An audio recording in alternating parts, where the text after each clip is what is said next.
The chair in that waiting room was the first chair I had ever sat in that did not belong to my family or my church. It was orange, the color of a pumpkin left too long in the field, and the vinyl had split along one arm so the yellow foam pushed out like something trying to escape.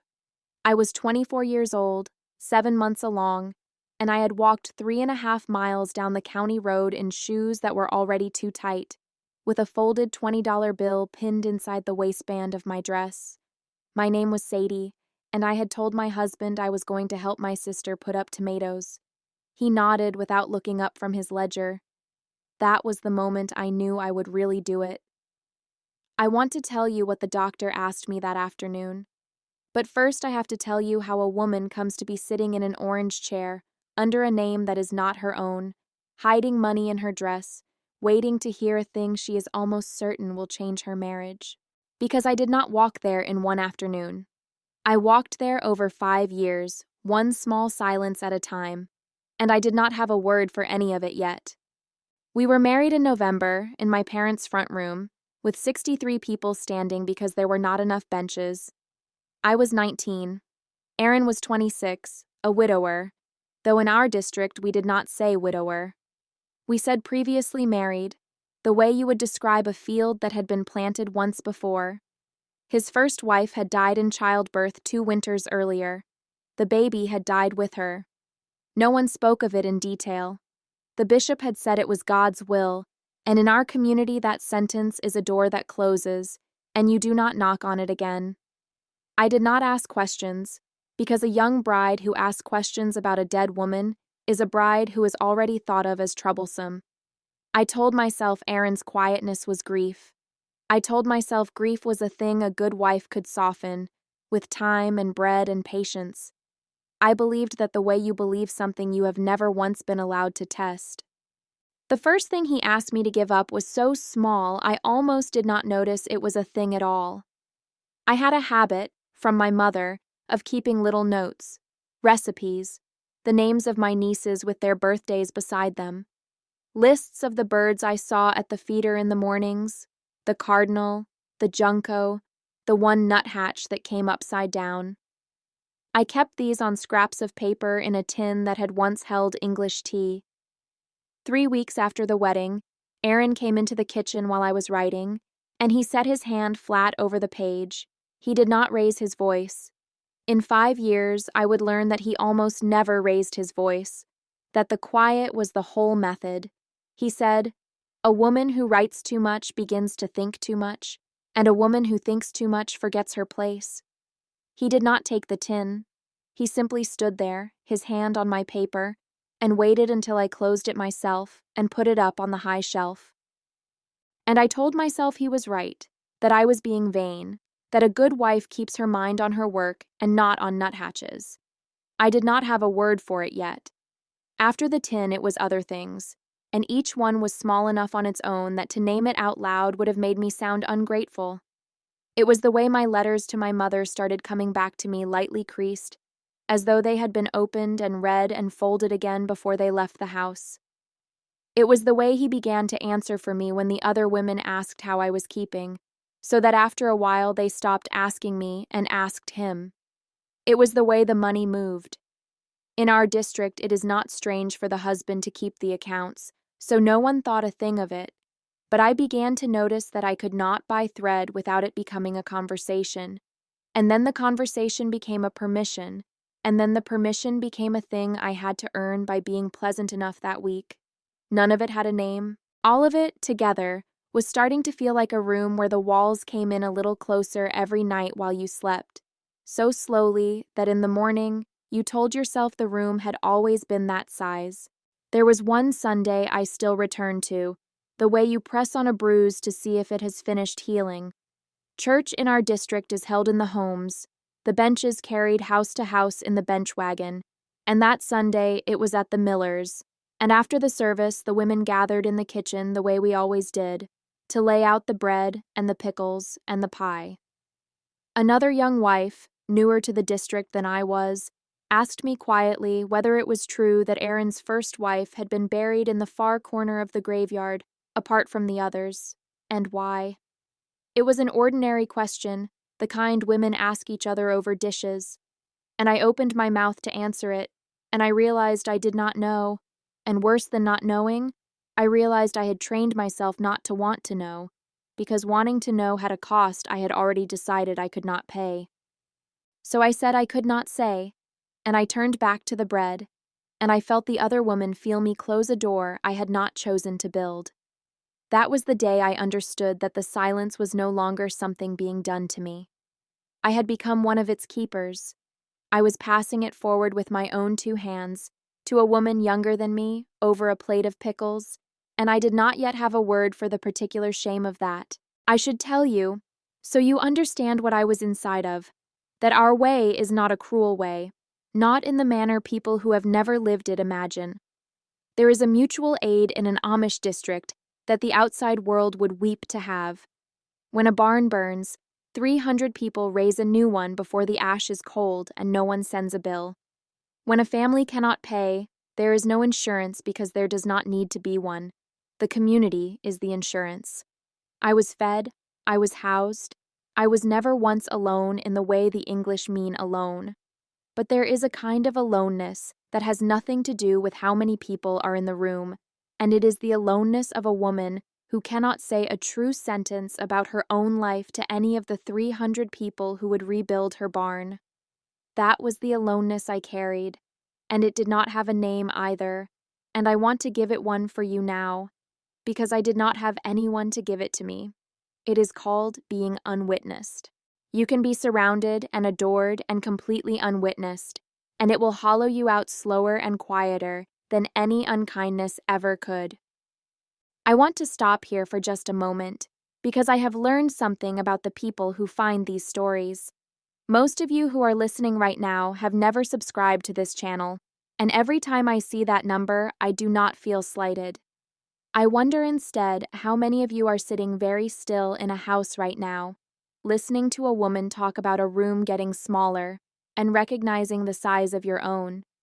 If any part of what I have said already lives somewhere in your chest, I hope you will subscribe and stay with me, because it costs you nothing and it keeps these stories moving toward the women who most need to hear that they are not the only one.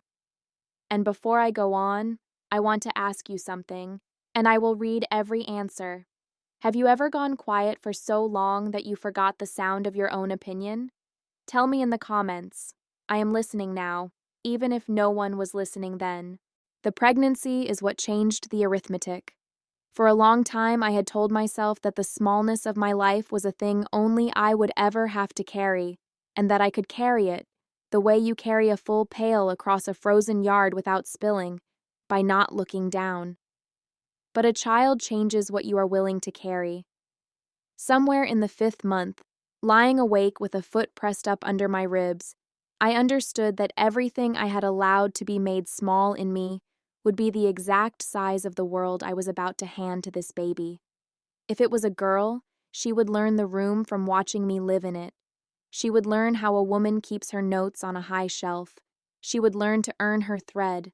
And the thought of teaching her that, without ever once saying a word, the way it had been taught to me, was the first thing in 5 years that frightened me more than Aaron's quiet did. I had never been to a doctor in my life. Not once. Not for the fever when I was 9. Not for the wrist I broke falling from the haymow at 12.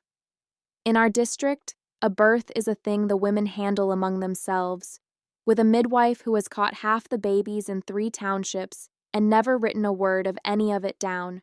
And I want to be careful here, because I am not telling you the midwife was wrong, or that our way is a wrong way. I am telling you that Aaron's first wife had gone into that same room with those same good women and had not come out, and that no one would tell me what had happened inside it, and that I was now 7 months carrying, and I had begun to be afraid in a way I could not bring to anyone who loved me, because everyone who loved me belonged to the same silence I was afraid of. So one morning I told him about my sister's tomatoes, and I walked. 3.5 miles is a long way in tight shoes with a baby sitting low. I gave a name at the front window that was not mine, a plain English name I had heard once and kept, the way you keep a stone in your pocket without deciding to.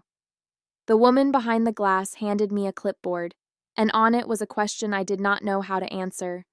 Date of your last appointment. I drew a line straight through the box and pressed the pen so hard the ink came through onto the page beneath. I sat down in the orange chair. My hand went, without my permission, to the hard, small place above my hip where the baby had kicked all morning and had now, for the first time all day, gone completely still. And I sat in a chair that belonged to no one I knew, in a room where not one person could report back to my husband, and I felt something I had not felt in 5 years. I felt like I was somewhere he could not see. I did not have a word for that either. The word, I would learn much later, is privacy, and I was 24 years old the first time I ever had any. When the doctor came in, she was younger than I expected, and she had a way of sitting down so that her eyes were level with mine instead of above them. She looked at the clipboard, at the line I had drawn through the box, at the blank where a history should have been. She did not frown at it. She asked me the ordinary things first, in an ordinary voice, and I answered them as well as a woman can answer questions she has never been permitted to think about her own body. And then she was quiet for a moment, looking at me, and she asked me the question I had walked 3.5 miles to be asked, without knowing it was the one I needed. She asked me gently, who had told me that the way I was living was normal. Not the pregnancy. She meant the rest of it. She had seen the way I flinched when she moved too fast. She had seen a grown woman who did not know her own medical history because she had never once been allowed to be the keeper of it. And she asked me, plainly, as though it were the most natural question in the world, who told you this was normal? And I opened my mouth to defend it, the way I had defended the hand on the tin, the way I had defended all of it for 5 years. And I found that I could not, because for the first time there was no one in the room I had to protect, and no one I had to please, and no wall closing in, and in that empty, safe space, the true answer simply arrived. No one had told me it was normal. I had told me. Every single night, I had been the one who told me. I would like to tell you that I walked home that afternoon and everything changed at once, that I stood in the kitchen and found my voice, and the room sprang back to its full size. It did not happen that way.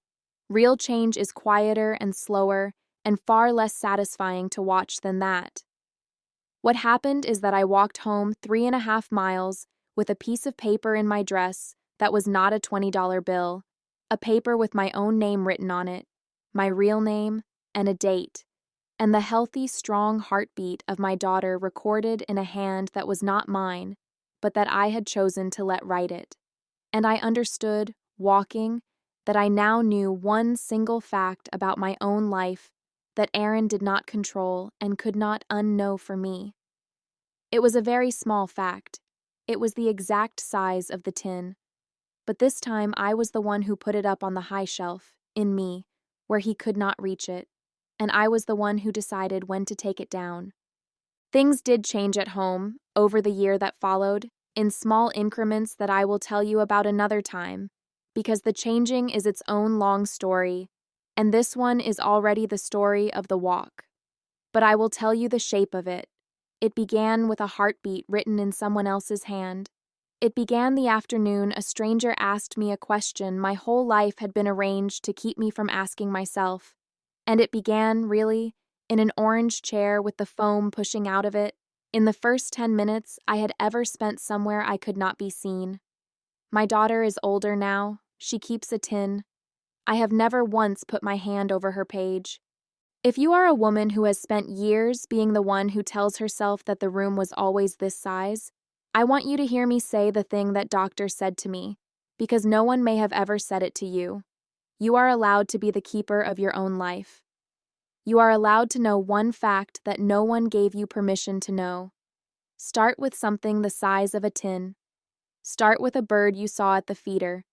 It is not vanity, and it is not pride, and it is not forgetting your place. It is the beginning of remembering that you had one. I wrote all of this down.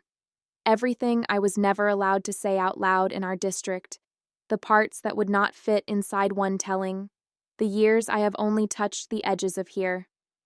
It is finished now, and it is a book, and it is waiting in the very first pinned comment beneath this video if you would like to read the rest of it.